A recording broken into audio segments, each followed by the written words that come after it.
Mission 2021 coming to you from Sir Dave Brailsford.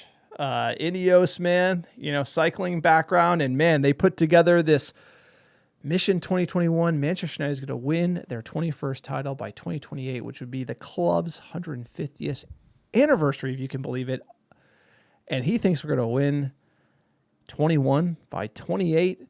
Martin Samuel, at the Times, he says, might as well try to get to Mars by 2028 because we're not winning the Premier League title. I think he's probably right. He's harsh.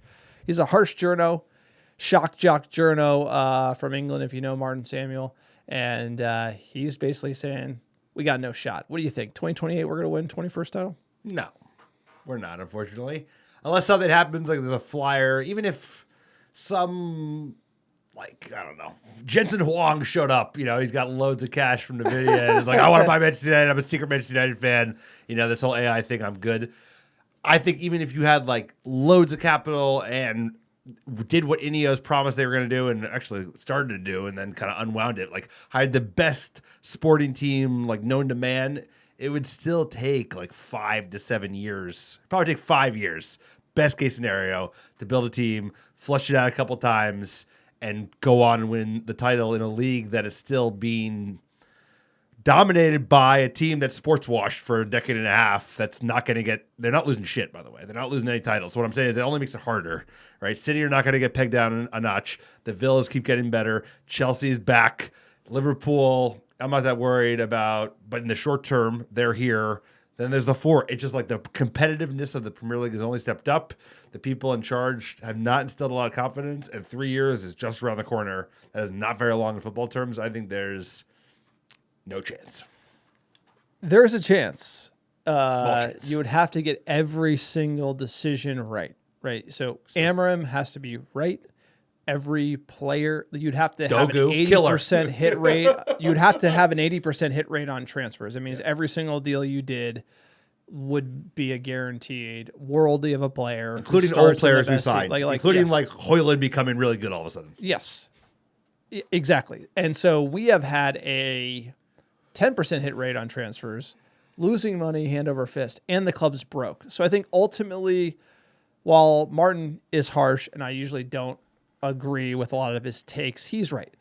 The Mission 21, I think it's got the right, intention. It's got the right intentions, right. But I would say for me, it would be 2032 or 2035, mainly because what I envision for Manchester United, and I think will be the right timeline, is we will not be playing at the level that we associate with Manchester United for probably 5 years, and not until we're in that new stadium.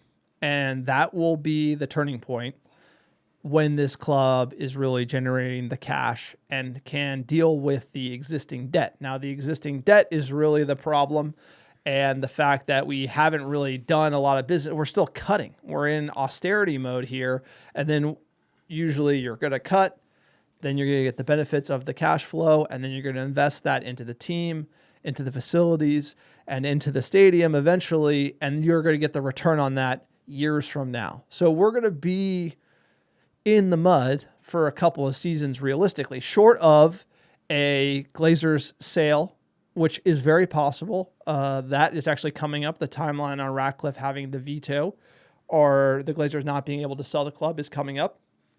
That's a real option. I think that is most likely the path that United will take. Yeah, now, I think so too. If you got a Sikh who has unlimited money and he bought Manchester United, could you compete for the title in 3 years? The answer is yes. I think you could. If you had unlimited funds and you hired top talent, you could literally burn money like City did and compete for the league in 3 years. We are broke. Yeah. We are not competing for the league in 3 years because we're broke. We wasted all the money. We bought Anthony. We bought Højlund. Predates that. We bought Mason. It predates that. We spent $600 million under Ten Hag. That is not that is an astronomical amount of money. That is why we're doomed. We don't have another 600 to spend. If you had another 600, You could get Amram some players that could get us frisky. If you had another 1.2 bill, you could get to competing or winning the league. We don't have the cash. And so this is going to be a really awkward transition for United. I think the by 28 is laughable. And I think Martin Samuel is right to say, hey, we might as well target Mars because we have better odds. Like, we're not going to get a new stadium by 2028. We're not going to have a striker who can score over 20 goals by 2028. We'd be lucky if we could. We might. I mean, that's more likely than a stadium. But this is an empty target. This is like what you tell the fans. Like, we have every ambition to win the title by 2028. 33 is a reasonable target. I think that is the right target. It's like we want to win a title within 20 years of Fergie retiring. That was our last title. Like, I think that is. It was supposed to be 10. Yeah, it was supposed to be 10, but yeah, guess what? That's I was like, we have to do it in your head. It was supposed to be 10. No, but it was when Fergie retired. I was like, we have to win the next one right away. Otherwise, this is going to be a thing. And they appointed David Moyes, and it is a thing because they made lots of poor decisions before giving Eric Ten Hag $600 million, which was a bad decision. But there was a lot of bad decisions. There was a lot of bad decisions. The point of the matter is 33 is a reasonable target because we have a whole cycle to play out. It's like they're still failing. Ineos is not done failing. I think they'll get stuff right. I think their intentions are in the right place. They're trying. The Glazers weren't trying at all. But at the end of the day, I do think they're going to be forced to do a sale. Intentions. They just literally put this guy in charge who... Omar Barada, bro. I mean, they have like real people in charge. Like, I know we like fired Dan Ashworth, but like, come on, dude. Don't try and say that Ineos are as bad as Glazers. I'll let you know. I'll fight you that all day because they're not.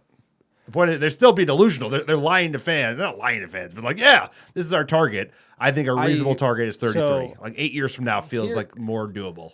I'm going to say that what Ineos has done since they've come in is probably like, I think you could put Arnold or Woodward in and they probably wouldn't have bottled it as hard as, I don't think they would have sacked Ashworth. I honestly don't think that they wouldn't have hired Ashworth. But like, I'm trying to be like straight because this team is really in crisis. Like what they did with Ineos made it way worse. And my problem with Ineos is this guy, Sir Dave Brailsford, right? His background is cycling. Like he literally was the manager of the British cycling team, won some gold medals, right? He's got the Sir. It's all related to cycling. As Ashworth gets sacked and moved out, this guy's moving up the pyramid. It's Ratcliffe and this guy and Barada. Like, why? He has no experience in football, and he's now calling the shots. He's saying it's 2028. I do not get it. And this is a Glazer-esque move to promote a guy who has no background in football. And as like a guy like Ashworth is fired in a very rash manner, like someone like this is now in charge. He's like, hey, we're going to win the title by 2028. It's nervy. There's bad. Hey, you can argue who's worse. They're both making bad calls. They bottled the Ten Hag thing. They bought Ashworth, got rid of him, and their moves aren't coming up. And then bringing in Amram, it was a hard right turn. The club has no money to fund the players that he needs to play a new system. It seems like more of the same from Ineos, and it's scary that now Brailsford is the guy who's calling the shots. So I think Sir Jim is calling the shots, and he's still calling the shots. And only one of those two groups put $800 million in debt on the club 20 years ago and hasn't taken it off. So I agree. I think Ineos ain't taken off either. So, but they still bought the club in a leveraged buyout and then never like left the debt that there. Was their dad. Malcolm did it. Okay, he died. But, yeah. I'm not defending they're you both are a little bit. Ineos has made a. I'm not saying they haven't, but Glazers set this bet. Bro, they shat the bed for 20 years, bro. I agree, but like if you honestly think about it, it's the Ineos is doing the same thing that they did. The Ineos I thought was going to be like a breath of fresh air and making reasonable choices that would. If you told me that Dan Ashworth was going to be the director of football and they were going to follow his plan for the next 3 years, we'd have a better shot of Mission 2021 than where we currently sit today, which is basically like chop and change FC, manager makes signings. I just feel like Ineos was supposed to be a stabilizing factor, and they've added a little more chaos. I think everyone around you would argue this season is kind of like this is the worst season that we've seen. Well, obviously, look at our league position. I mean, but things got to get worse before they get better. They hired real football. We never hired any real football people. We've still chopping and changing. At the end of the day, it's like Sir Jim is making the calls, and that guy should not be making the calls. You should hire people. I mean, Exactly, you're on the board, all right? You're the chairman of the board. But at the end of the day, you hire smart people and you delegate them to run the day-to-day operations of the business. That's how it works. And that's not what they're doing. Right? Yeah. The same thing that Woodward did with the Glazers is like Woodward's in charge, but actually he wasn't. Every signing had to be signed off by the Glazers in Tampa. This is no different. He hired smarter people.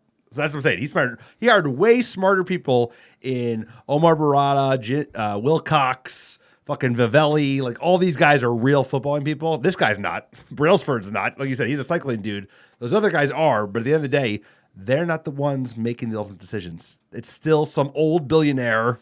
Yeah, He doesn't even live in England. He lives in fucking Monaco. This ain't cycling, man. This is like, I just feel...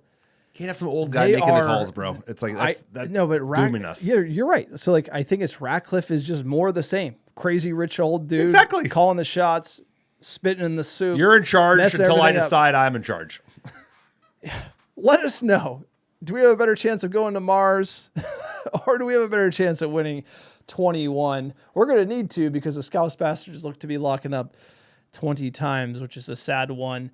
Let us know what you think in the comments below, and please like and subscribe to the YouTube channel. Only 30% of people will actually watch our videos. Subscribe. It's free, helps the algorithm, and we'll catch you in the next Manchester United video.